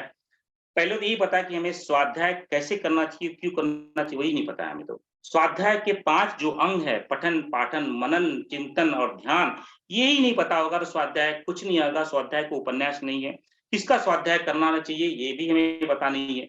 स्वाध्याय में ऋषि से के साथ समन्वय कैसे बिठाना है, स्वाध्याय को आत्मसात कैसे करना है, स्वाध्याय के साथ में जब हम स्वाध्याय करते हैं, गायत्री महाविज्ञान के साथ में जब स्वाध्याय करते हैं, तो कैसे गुरुदेव आपके साथ में समन्वय करें, कैसे गुरुदेव आपके साथ में वार्तालाप करें, कैसे माता जी आपके साथ में वार्तालाप, अगर जब जो लिखना चाहते हैं, उन्होंने जो लिखा है 0.0001% भी है, बाकी के पॉइंट जो 99.99% जो उन्होंने नहीं लिखा है, वो कैसे समझ में आए। तो जब तक स्वाध्याय का अनुष्ठान नहीं होगा, स्वाध्याय का अनुष्ठान करना पड़ता है। ये चलती फिरती किताब में जो है, ट्रेन में पढ़ लिए, सो रहे हैं तभी पढ़ लिए, या जो है कल लेक्चर देना है तो उसके लिए तब पढ़ लिए, दूसरों के सामने पंडिताई झाड़नी है या वक्ता बनना है तब पढ़ लिए, उसका कोई अर्थ नहीं है, उसका कोई मीनिंग भी नहीं है, उसका कोई आपको कोई लाभ भी नहीं है। आप पंडित बन सकते हैं, वक्ता बन सकते हैं, प्रवचनकर्ता बन सकते हैं, लेकिन आत्म परिष्कार के लिए उसका कोई भी पैसा लाभ नहीं होगा, उल्टा नुकसान होगा। तो ये जब तक स्वाध्याय के अंग को समझ में नहीं आएंगे, स्वाध्याय में कैसे संकल्पित नहीं आएंगे, स्वाध्याय के कैसे अलग अलग स्तर को समझ में नहीं आएगा, स्वाध्याय में प्रस्थान त्रयी का क्या महत्व है वो समझ में नहीं आएगा, स्वाध्याय नहीं होगा। तो इसके बारे में चर्चा की जाएगी। ध्यान, बहुत सारे भाई बहन पूछने बढ़ते हैं ध्यान कैसे किया जाए, तो ध्यान पहले ये समझ में, ध्यान है क्या, किस चीज का नाम है ध्यान, ध्यान क्यों और कैसे किया जाता है, ध्यान और पंच विषयों का संबंध क्या है, ध्यान और ज्ञान इंद्रियों का संबंध क्या है, ध्यान और अंतःकरण का संबंध क्या है, ध्यान की कितनी अवधि होनी चाहिए, मेरी उम्र 15 वर्ष है तो मुझे कम से कम कितना ध्यान करना चाहिए, मेरी उम्र 50 वर्ष है तो मुझे कम से कम कितना ध्यान करना चाहिए, ध्यान के नाना प्रकार कौन से हैं, ध्यान की मुद्रा कौन सी होना चाहिए, 3 शरीर क्या है, जब तक 3 शरीर क्या है, तो 3 शरीर का ध्यान का ज्ञान विज्ञान ही समझ में नहीं आएगा। इसलिए पहले 3 शरीर को समझना पड़ेगा, फिर 3 शरीर का ज्ञान विज्ञान समझ में आएगा। पंचकोश क्या है, पंचकोश के ज्ञान विज्ञान क्या है, कुंडलिनी क्या है, कुंडली जागरण का फिर ध्यान समझ में आएगा, कारण शरीर क्या है, कारण शरीर समझ में आएगा तो ही अमृत वर्षा का ध्यान समझ में आएगा। जब समर्पण विसर्जन विलय क्या है वो समझोगे तभी त्रिवेणी संगम का ध्यान लाभदायी होगा। नाद समझेंगे, जो है शिव के तांडव को समझेंगे तभी नाद का ध्यान समझ में आएगा। त्राटक करेंगे, सूर्य त्राटक करेंगे, बाह्य त्राटक करेंगे, अंतर त्राटक करके उसके तत्व को समझेंगे तो ही ज्योति अवधारण का ध्यान का समझ में आएगा। ध्यान और धारणा का संबंध क्या है, ध्यान और समाधि का संबंध क्या है, साकार और निराकार ध्यान क्या होते हैं। तीन सभी की चर्चा जो है की जाएगी। जो प्रखर साधक हैं या ऊपर के जो साधक उन सभी साधकों को इसका जो है चर्चा करेंगे, तो जो है इसलिए वो स्वाध्याय और ध्यान में जो है अपने आप को दृढ़ कर पाएँगे। अब आते हैं गायत्री महाविद्या। गायत्री महाविज्ञान में तो गुरुदेव ने गायत्री महाविज्ञान को तो पूरा खोल करके रख दिया है। कोई भी साधक अगर लगातार 12 वर्षों से अपने आप को संयमित कर करके अगर उसमें गुरुदेव को से एकाकार कर करके अगर उसका स्वाध्याय किया होगा, तो अब जो है वो उसको बहुत कुछ मिल गया होगा। ये कोई चलता-पुरता उपन्यास नहीं है कि भई जो है एक राम है, एक लक्ष्मण है, उन्हें मारा-मारी किया, युद्ध किया, तो उनकी विजय हो। ये उपन्यास रामायण भी कोई उपन्यास नहीं है कि भई कहानी नहीं है कि उसको पढ़ कर के हम जो है, ये आत्मसात करने की प्रक्रिया है। उसके लिए अनुष्ठित करना पड़ेगा। तो जो है गायत्री महाविज्ञान की तो हमने वीडियो श्रृंखला बना कर के यूट्यूब पे डाली डाली हुई है हमारे। लेकिन फिर से नए सिरे से अ, गायत्री महाविज्ञान को इस बार प्रस्तुत करेंगे। आदिशक्ति क्या है? गायत्री और सावित्री कौन है? गायत्री, सरस्वती और सावित्री कौन है? ब्राह्मी, वैष्णवी, शांभवी क्या है? सत-रज-तम क्या है? अद्वैत, द्वैत, त्रिवैत क्या है? नाद और आदिशक्ति का क्या संबंध है? वेद में गायत्री कौन है? निराकार गायत्री और साकार गायत्री क्या है? गायत्री मंत्र और गायत्री छंद क्या है? गायत्री के दतांश, तप और योग क्या है? गायत्री और 3 स्वर का संबंध क्या है? गायत्री और पंचकोश का संबंध क्या है? गायत्री और कुंडलिनी का संबंध क्या है? गायत्री और चक्र और उपचक्रों का क्या संबंध है? गायत्री का ग्रंथियों का क्या संबंध है? गायत्री और पुराण में क्या संबंध है? बहुत सारे कन्फ्यूजन होते हैं कि गायत्री यहाँ पे ये बताया गया, गायत्री यहाँ पे ये बताया, क्योंकि एक जो है, जो दृष्टांत है वो वेद से लिया हुआ है, एक दृष्टांत पुराण से लिया हुआ है। तो दोनों में कभी-कभी समन्वय बिठाने में जो है समझ नहीं हो पाती है। तो गायत्री और पुराण में क्या संबंध है? गायत्री की 24 शक्तियाँ क्या हैं और अनंत शक्तियाँ क्या हैं? गायत्री और परब्रह्म का क्या संबंध है? गायत्री और ब्रह्मा का क्या संबंध है? त्रिविधा गायत्री क्या है? अनंत गायत्री की शक्तियाँ क्या हैं? गायत्री और तंत्र क्या है? गायत्री की मूर्ति का क्या भेद है? गायत्री और रामायण का क्या संबंध है? गायत्री और ब्रह्मांड का क्या संबंध है? ये गायत्री और ओम तत्सत क्या-क्या संबंध है? गायत्री के वर्ण कौन से हैं? गायत्री त्रिपदा कैसी है? तो जो है सावित्री त्रिपदा, गायत्री त्रिपदा कैसे हैं? गायत्री की व्याख्या कौन-सी है? तो ये कुछ टॉपिक की चर्चा जो है गायत्री महाविज्ञान और जो है और जो है ज्ञान संगम साधकों के साथ में करेंगे। जो है अब उसके बाद में मैं क्या हूँ ग्रुप? मैं क्या हूँ ग्रुप में मैं क्या हूँ? परम गुरुदेव ने तो बहुत कुछ विस्तार से लिखा है, लेकिन उसे समझने के लिए मांडुक्य उपनिषद, भगवद गीता का सहारा लेना पड़ेगा। मैं क्या हूँ? मैं क्या कौन हूँ? इन दोनों का फ़र्क क्या है? ये समझ में आना चाहिए। ब्रह्म क्या है? ब्रह्म का संबोधन क्या है? ब्रह्म और आकाश, प्राण, ज्योति और गायत्री से क्या संबंध है? ब्रह्म की स्फुरना क्या है? आर्य शक्ति, माया शक्ति और गुण क्या है? चैतन्य सृष्टि और परमाणु सृष्टि कैसे बनती है? ईश्वर और ईश्वर का सूक्ष्म शरीर क्या है? तन्मात्रा क्या है? शून्य शरीर पंचभूत क्या है? स्थूल पंचभूत क्या है? 14 भुवन क्या है? 4 जीव कौन से हैं? ब्रह्म और सविता, परमात्मा, आत्मा का संबंध क्या है? मनुष्य क्या है? मनुष्य की शरीर कैसे बनता है? उसका सूक्ष्म शरीर कैसे बनता है? उसका स्थूल शरीर कैसे बनता है? उसका जो है कारण शरीर कैसे बनता है? उसका उसके शरीर के अंदर सावित्री कैसे काम करती है? उसके शरीर के अंदर गायत्री कैसे काम करती है? 3 शरीर और पंचकोश का क्या संबंध है? 3 और जो है परमहंस विदेह और जीवन मुक्त कैसे होता है? मनुष्य के कर्म क्या हैं? नित्य कर्म है जो हमने जो 10 माला, 3 माला ये नित्य कर्म है। इसको परिष्कृत करने के लिए और अलग साधनाएँ कैसे करनी पड़ती हैं? महावाक्य क्या है? प्रस्थान त्रयी क्या है? आदि भौतिक, आध्यात्मिक, आदि दैविक के संबंध क्या हैं? जो है हमारे 25 तत्व सूक्ष्म शरीर के हैं वो क्या हैं? हमारे स्थूल शरीर के 25 तत्व वो क्या हैं? मनुष्य के स्थूल शरीर और प्राण का क्या संबंध है? मनुष्य के सूक्ष्म शरीर और अंतःकरण का क्या संबंध है? निर्गुण, सगुण शास्त्र 2 अलग-अलग तरह के ब्रह्म की परिभाषा करता है। निर्गुण और सगुण ब्रह्म उनकी क्या है? और अंत में तत् त्वम असि, सोहम आस्मि, शिवो आस्मि, सच्चिदानंद आस्मि, अहम अयम आत्मा ब्रह्म। ये जो उद्घोष परम पूज्य गुरुदेव ने गायत्री जो है मैं क्या हूँ में किया है, और उसका ये जो है ढांचा भटका हुआ देवता के रूप में शांति कुंज में खड़ा किया है। ये उसको समझने के लिए उसके तत्व को समझने के लिए हमें इन चीज़ों को आत्मसात करना पड़ेगा। साथ में अ, उसको समझने के लिए, उसको सपोर्ट करने के लिए श्रीमद् भगवद गीता के चरणों में, माँ गीता के चरणों में समर्पण करना पड़ेगा। पहले ये समझने के लिए गीता क्यों और किसके लिए? गीता का अधिकारी कौन है?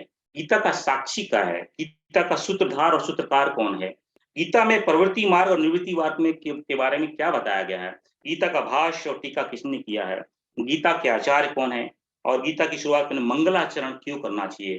क्यों आवश्यक है? और गीता माता क्या है? गीता और तत्त्वम असि का क्या संबंध है? गीता और प्रस्थान त्रयी का क्या संबंध है? गीता और उपनिषद में क्या संबंध है? गीता और वेदांत का क्या संबंध है? और गीता का विराट स्वरूप क्या है? गीता अहम ब्रह्मास्मि का क्या संबंध है? अर्जुन और हम कैसे एक हो सकते हैं? जब तक हम अर्जुन नहीं बनेंगे, गीता कुछ भी समझ में नहीं आएगी। तो कैसे हम अर्जुन बन करके गीता को जो है आत्मसात कर सकते हैं? गीता में ब्रह्म विद्या, योग शास्त्र और श्री कृष्ण हर एक श्लोक जो है अध्याय के नीचे ये सेंटेंस आपको मिलेगा, ब्रह्म विद्या, योग शास्त्र और श्री कृष्ण अर्जुन संवाद। इसका अर्थ तत्व क्या है? इसको जब तक ये समझ में नहीं आएगा, गीता कुछ ही पढ़ने नहीं पड़ेगी।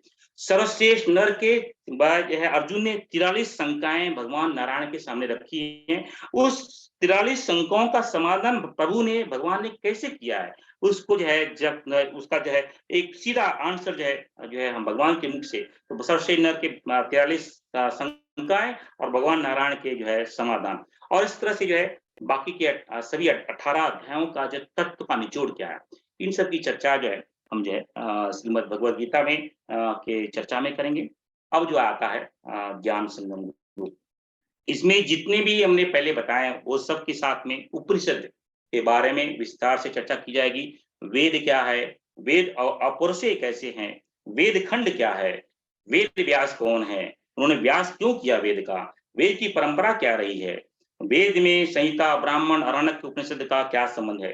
वेद की शाखाएं उपशाखाएं क्या हैं? आज उपलब्ध वेद शाखाएं कौन सी हैं? वेद के अंग क्या है? उपवेद क्या है? और फिर जो है अलग अलग जो वेद हैं, जो इसमें जो है उपनिषद हैं, सभी उपनिषद नहीं लिए हैं, लेकिन जो भगवान शंकराचार्य ने जिसका भाष्य किया है उस उपनिषद को लिए हैं। साथ में ही गायत्री रसोपनिषद, गायत्री उपनिषद और सावित्री रसोपनिषद जो है, जो है 3 प्लस जो है और 11 14 उपनिषद की चर्चा के साथ में वेद और पुराण का समन्वय क्या है, इसकी चर्चा जो उपनिषद में करेंगे। अब जो है इस तरह से हमारा ग्रुप बनता है 5 और 6 ग्रुप। लेकिन प्रश्न ये उठता है कि इन सब चर्चाएँ करेंगे और जब से जैसे हमने बताया कि जब तक हमारे अंदर साधना, जप और स्वाध्याय तीनों की तिकड़ी नहीं बनेगी, ये सब समझ में नहीं आएगा। गायत्री महाविज्ञान कितना भी पढ़ लो, अक्षर नहीं, जब तक उसको अनुष्ठित होकर के हम जो है गायत्री महाविज्ञान को नहीं पढ़ेंगे और जो है उसको आत्मसात नहीं करेंगे, एक भी अक्षर समझ में नहीं आएगा। गायत्री महाविज्ञान पढ़ते समय ऐसा होना चाहिए, स्वयं गाती गायत्री माता जो है हमारे साथ संवाद करें।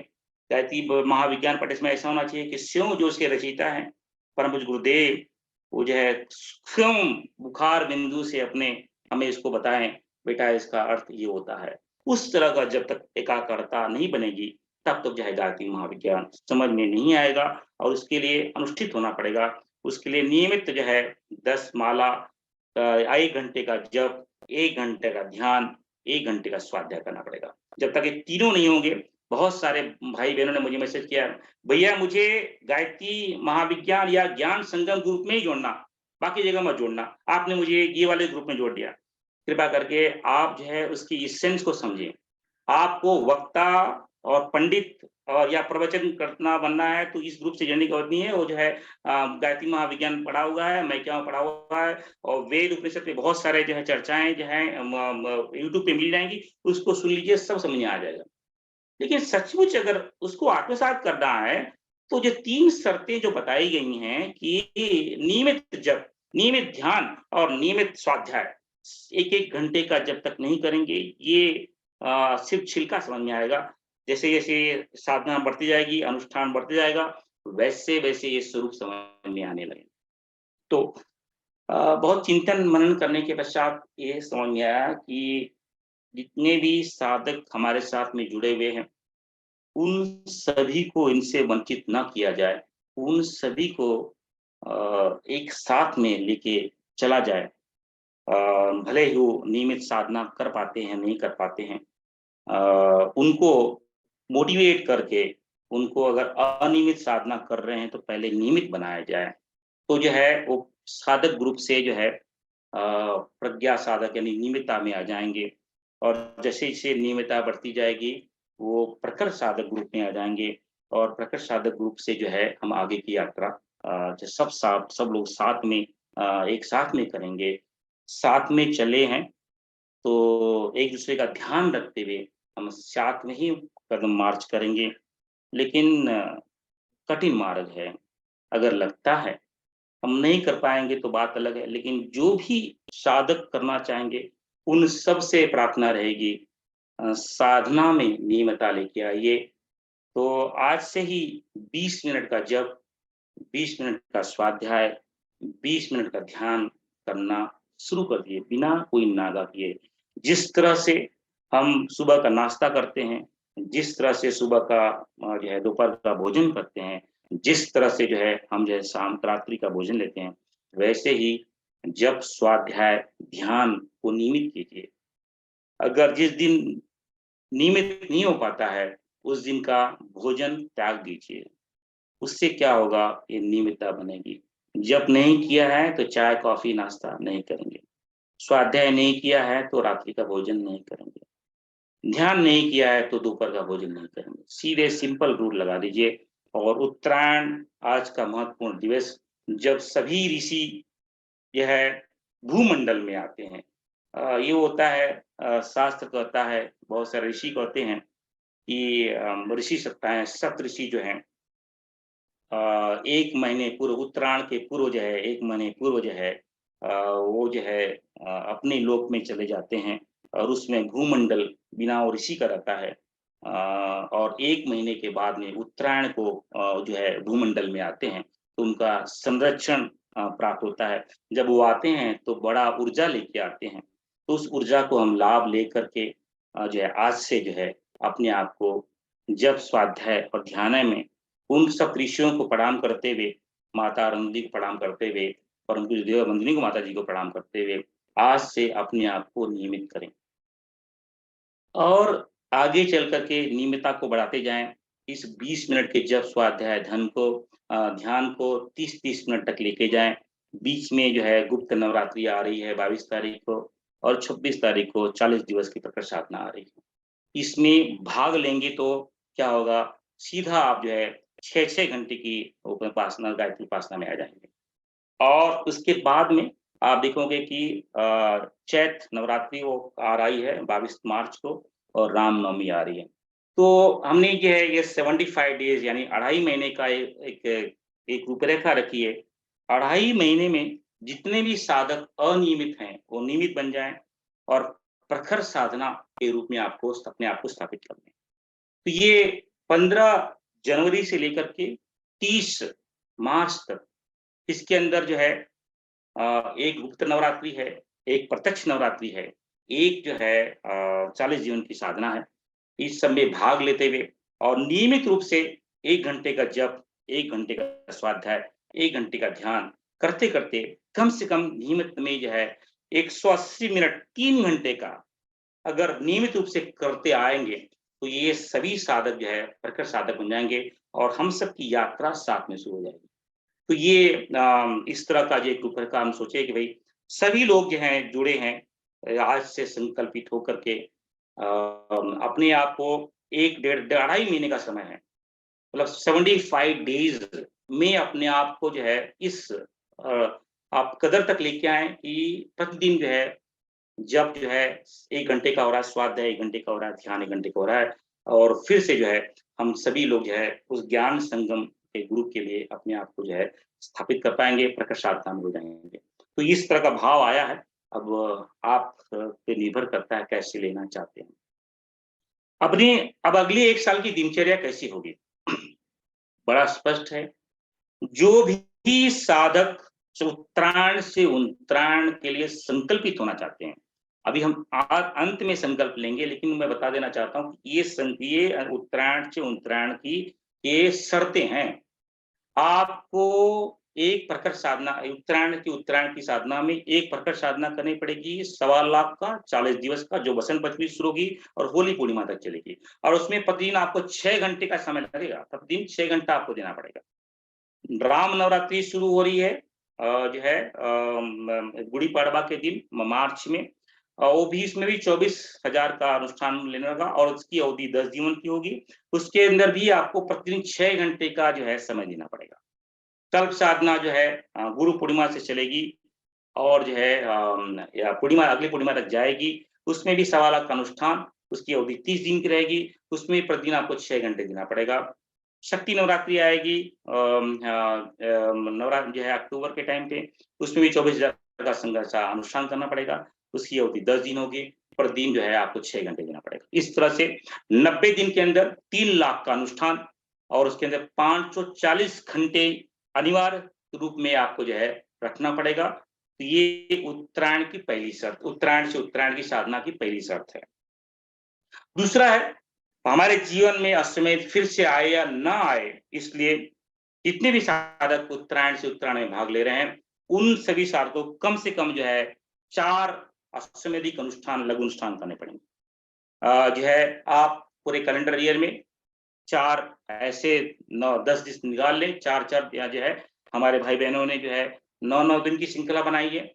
ऐसे 4 जो है अपने अपनी समय के अनुसार देख करके दूसरी शर्त जो है 4 अश्वमेधिक अनुष्ठान करेंगे। हर एक जो है अनुष्ठान 10 दिन का होगा। उसमें भी प्रतिदिन आपको 6 घंटे लगेंगे, क्योंकि जब अनुष्ठान में सिर्फ जप नहीं होता है, जप के साथ में ध्यान होता है, जप के ध्यान में स्वाध्याय होता है और बाकी के बहुत सारे ध्यान होते हैं। तो जो है इसलिए उसमें 40 दिन का समय जाएगा और उसमें 240 घंटे आपको देने पड़ेंगे।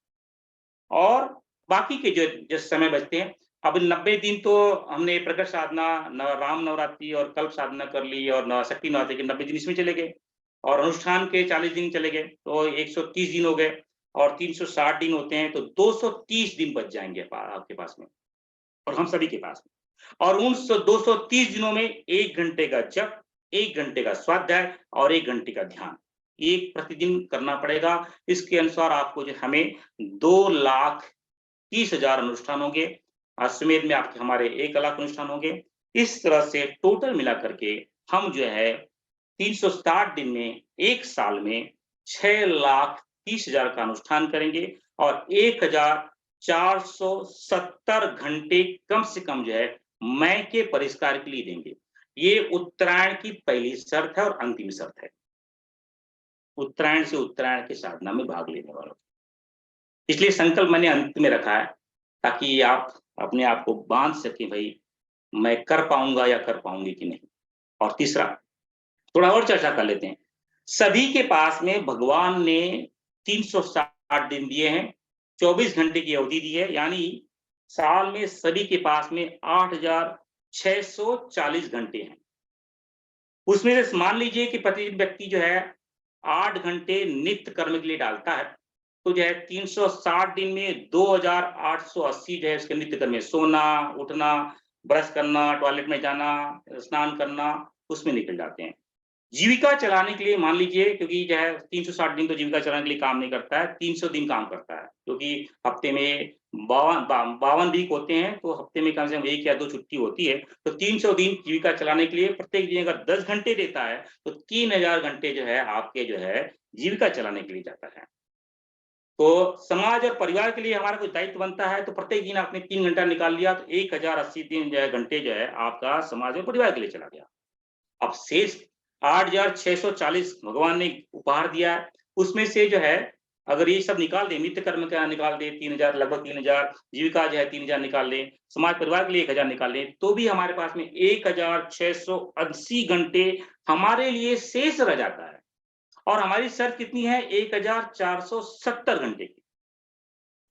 अब जो है, अब लोग बोलते हैं हमें समय नहीं मिल पाता, तो ये भाई आपके लिए ये ग्रुप नहीं है। समय का अभाव है, मैं बहुत काम करता हूँ, मैं बहुत काम करती हूँ, तो ये कृपया करके इस पचड़े आप मत पड़ें। आप जो है अपने जो है काम में, अपनी दिनचर्या में लगे रहें।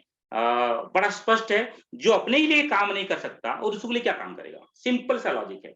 जो अपने लिए नहीं काम कर सकता, जो अपने आप को परिष्कृत करने के लिए, सूक्ष्म शरीर को संयम करने के लिए काम नहीं कर सकता, भगवान ने जो गिफ्ट दिया उसको नहीं सुरक्षित रख सकता, तो दूसरे के लिए वो तो उसका बहाना है, सीधी-सी बात है। सभी के लिए उपहार के रूप में 8640 घंटे मिले हैं, उसमें से अब तिया जो है 3000 समय नित्य कर्म के लिए निकाल लीजिए, 3000 जीविका के लिए निकाल लीजिए, 1000 जो है समाज और परिवार के लिए निकाल लीजिए और कम से कम 1600 1500 घंटे का समय अपने लिए तो रखें। अगर नहीं कर पाते हैं तो जो है भगवान ही मालिक है, ईश्वर कृपा हो गई है, गुरु कृपा हो गई है, शास्त्र कृपा हो रही है, आपकी कृपा न होने की वजह से फिर से इसी योनियों में बार-बार, बार-बार इसी तरह का कष्ट और भोग सहना पड़ेगा। ये उत्तरायण से उत्तरायण की पहली शर्त है कि आपको जो है अपने लिए 1500 घंटे का समय निकालना होगा। अब जो है उद्देश्य और शर्त क्या है इस उत्तरायण की? उद्देश्य सिंपल है, सिर्फ और सिर्फ अपना परिष्कार और कुछ भी उसका उद्देश्य नहीं है।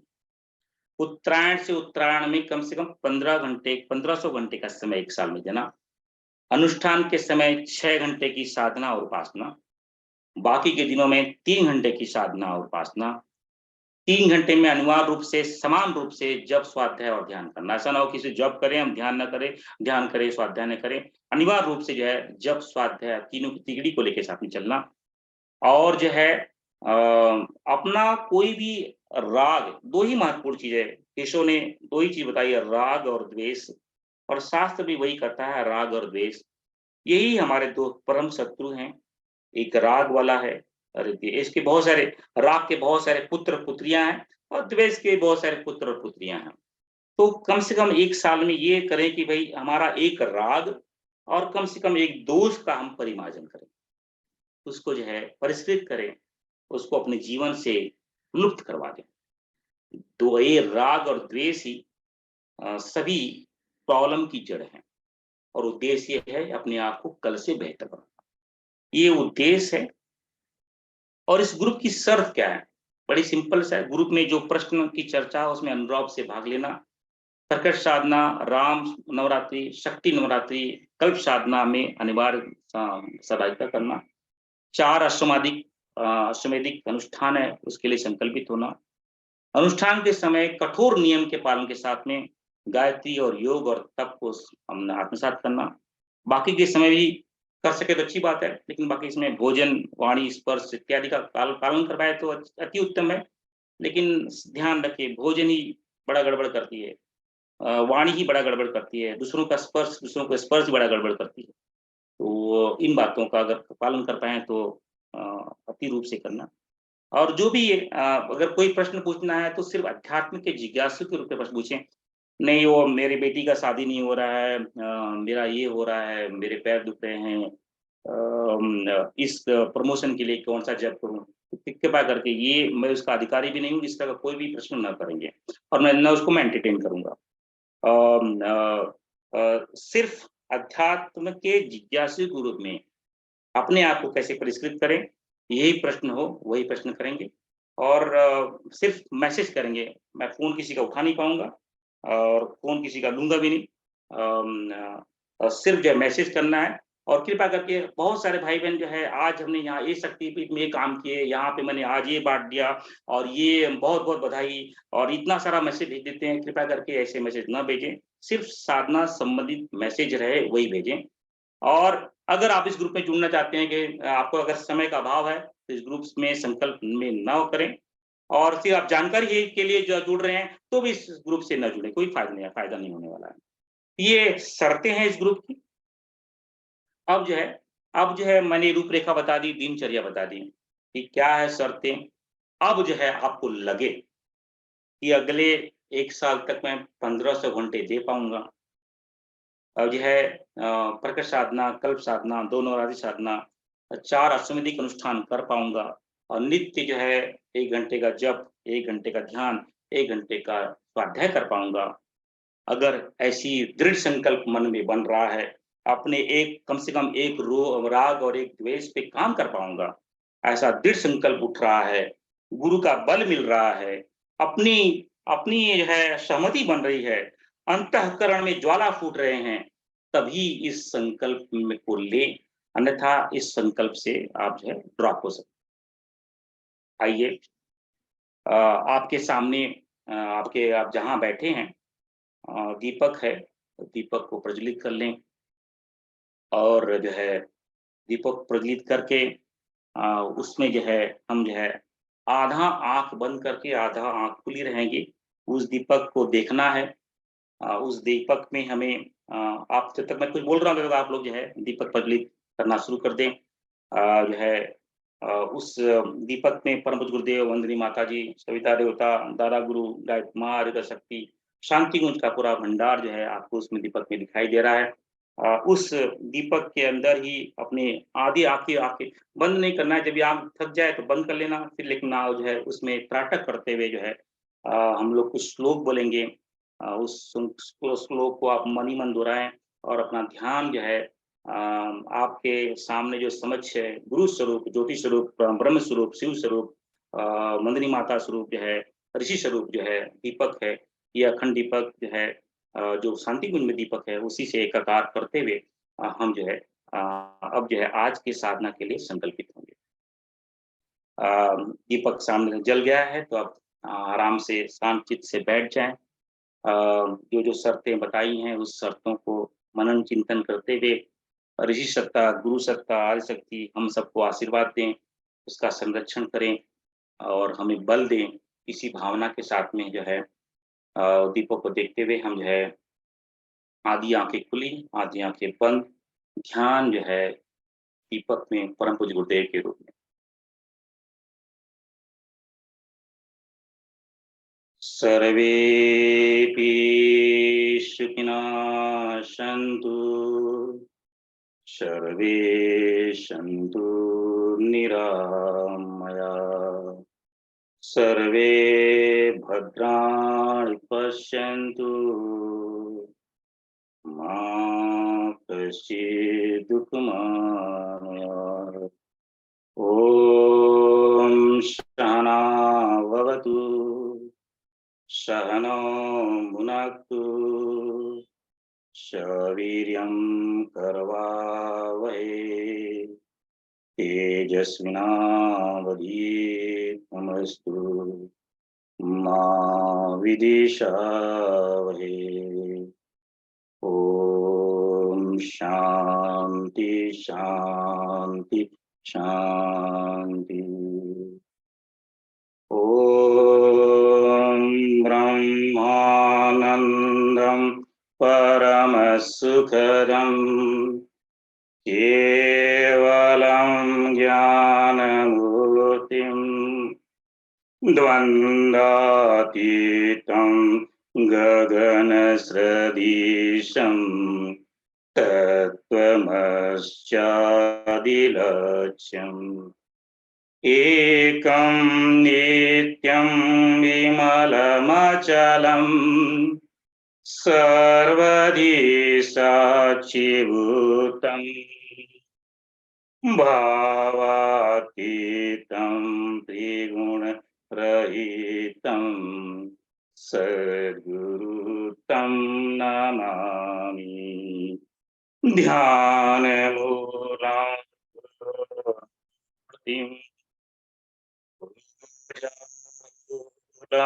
गुरुपदं मन्त्रबोधं वाक्यं मोक्षमूलं गुरोर्कृपा नित्यं शुद्धं निराभासं निराकारं निरञ्जनम् नित्यबोधं चिदानन्दं गुरुं तस्मै श्रीगुरवे नमः। अखण्डानन्दबोधाय शेषसन्तापहारिणे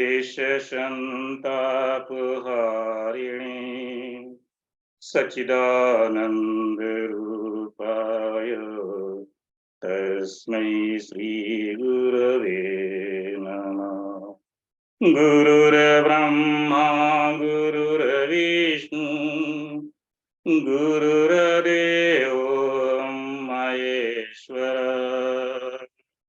गुरुर्साक्षात् परं ब्रह्म तस्मै श्री गुरवे नमः। अखण्डमण्डलाकारं व्याप्तं येन चराचरं तत्पदं दर्शितं येन तस्मै श्रीगुरवे नमः। मातृवर्तलालयित्री च पीतुवर्तमार्गदर्शिका नमोऽस्तु गुरु सत्ताय श्रद्धा प्रज्ञायुताय श्रद्धा प्रज्ञायुताय। ओम श्री गुरुवे नमः। ओम श्री गुरुवे नमः। तस्मै श्री गुरुवे नमः। तस्मै श्री गुरुवे नमः। गुरु सत्ता का आशीर्वाद लेकर के, मां शक्ति का आशीर्वाद लेकर उनका आह्वान करते हैं, उनकी शक्ति को प्रणाम करते हैं। ओम आयातु वरदे देवी अक्षरे ब्रह्मवादिनी गायत्री छंदसो मातु ब्रह्मयोनि नमोस्तुते। ओम श्री गायत्रे नमः। आवाहयामि स्थापयामि ध्यायामि ततो नमस्कारो करोमि। ओम स्तुता मया वरदा वीरमाता प्रचोदयन्ता पावमामि बीजानां आयु प्राणं प्रजा पशुं कीर्तिं द्रविडं ब्रह्मवचसं मह्यं दत्त्वा व्रजत ब्रह्मभूतम्। चेतन स्वरूप मां आदिशक्ति गायत्री की वंदना करते हैं। ओम भूर्भुवः स्वः तत्सवितुर्वरेण्यं भर्गो देवस्य धीमहि धियो यो नः प्रचोदयात्। पूरे भुवन को संचालित करने वाली मां आदिशक्ति सावित्री की वंदना करते हैं। ओम भूम भुवः ओम स्वः ओम मः ओम जनः ओम तपः ओम सत्यम ओम तत्सवितुर्वरेण्यं भर्गो देवस्य धीमहि धियो यो न प्रचोदयात्।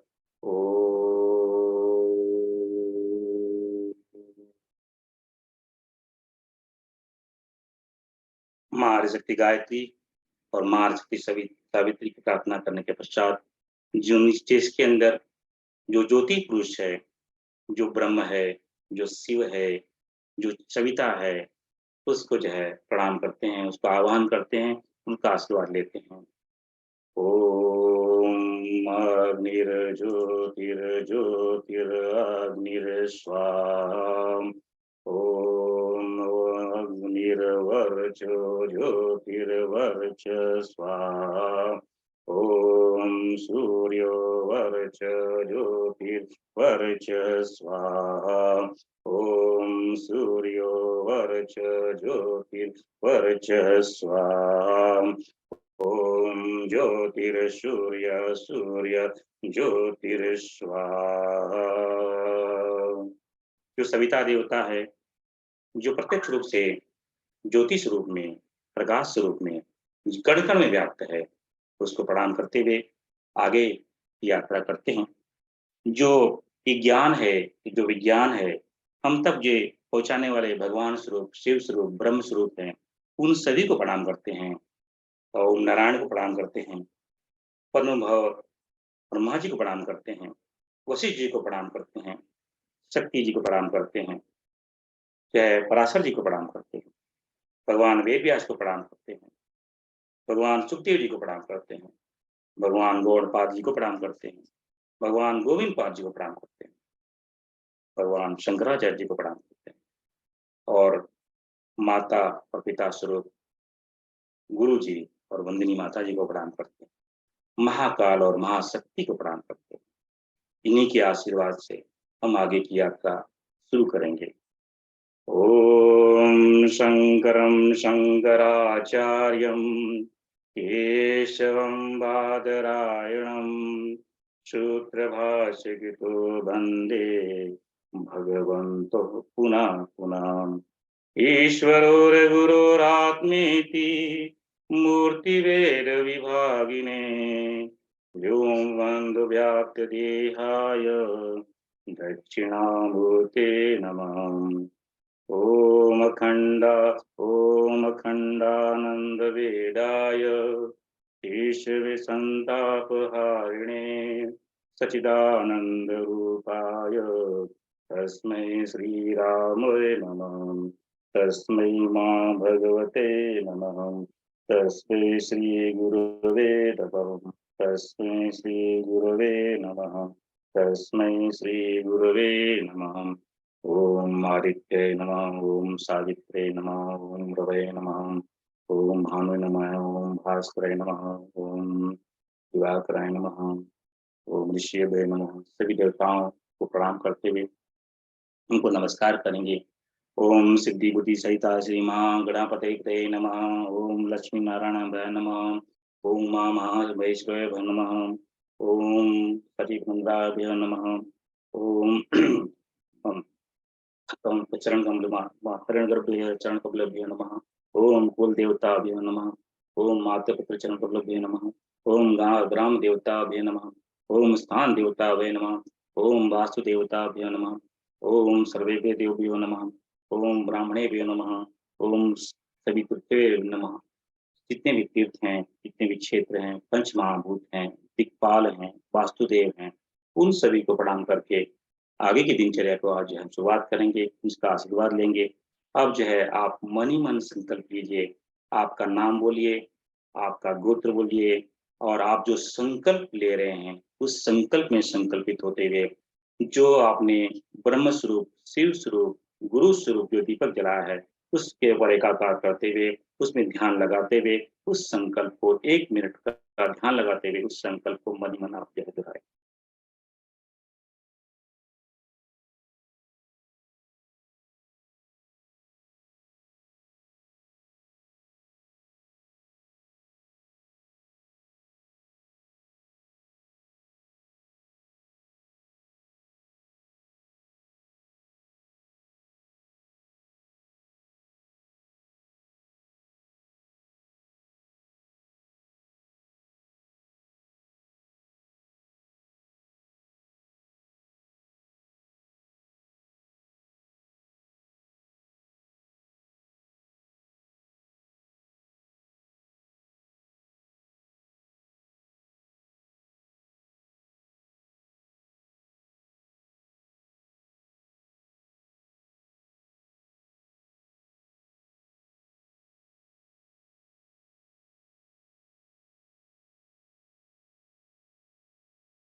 तस्मै श्री गुरुवे नमः।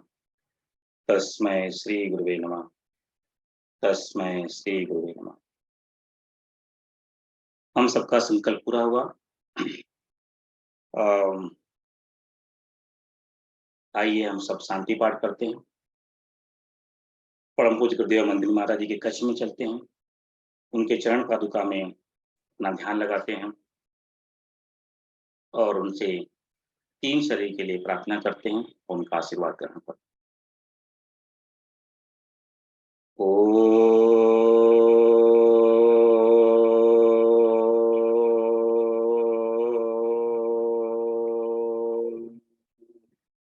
अस्तु मा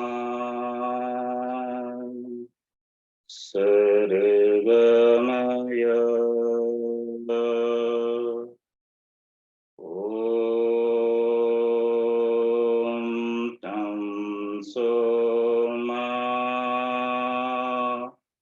ज्योतिर्गमय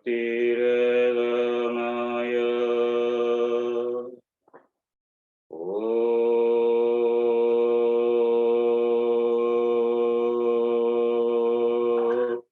मृत्योर्मा अमृतं गमय ॐ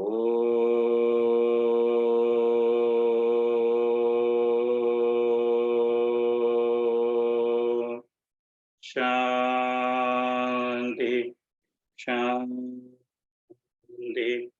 शांति।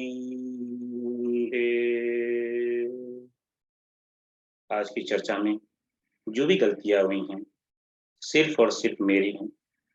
सभी ऋषियों से, आप सबसे, गुरु सत्ता से, परम सत्ता से, हिमालय सत्ता से प्रार्थना, अपना शिष्य मान करके, अपना पुत्र मान करके मुझे क्षमा करें। कुछ भी गलतियां हुई हैं उस गलती के लिए मैं आप सबसे कोटि कोटि रूप से क्षमा मांगता हूँ। जो इसके अंदर आनंद रहा, जो रस रहा, जो ज्ञान रहा, जो सद्भावना रही, जो सत्कर्म रहा, वो सिर्फ और सिर्फ हमारा सत्ता, गुरु सत्ता और सत्ता की है।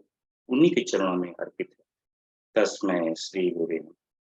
तस्मै श्री गुरुवे नमः। तस्मै श्री गुरुवे